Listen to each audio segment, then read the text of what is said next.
So adding on to that, I wanted to go and show you the process of creating a new contract. Now, once again, this is completely hypothetical and would be catered to suit your needs. I've come back to my same form as before. And just to reiterate, when we had this form open before, I was uploading an existing contract. I was doing back scanning, if you like, and getting my information into the system. This is creating a completely new contract. So I'm going to come through and select Gable Constructions. As you may be able to tell, I've done this a few times before.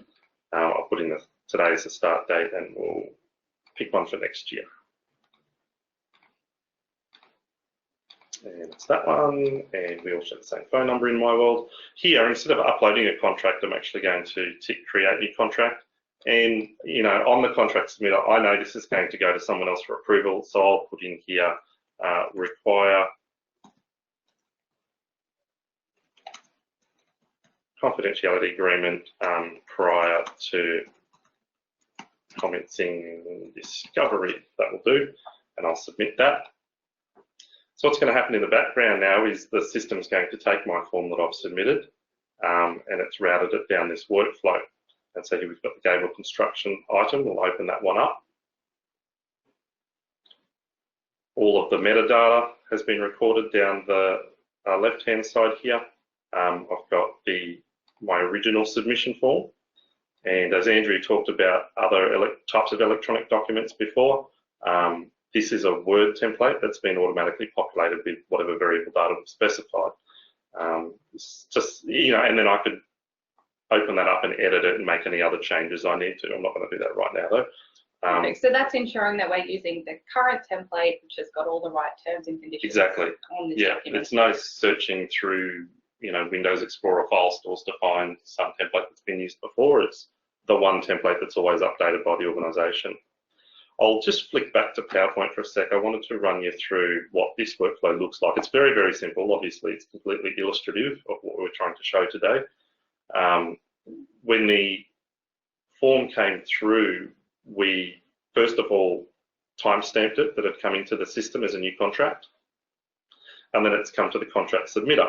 Now, for the sake of the demonstration today, I'm playing the role of everybody, just to save me logging in and logging out.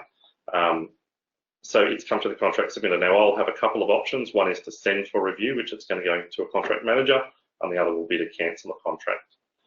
Once it's met the contract manager, they'll have a couple of options. The first of which will be to email the client or supply a draft of the contract.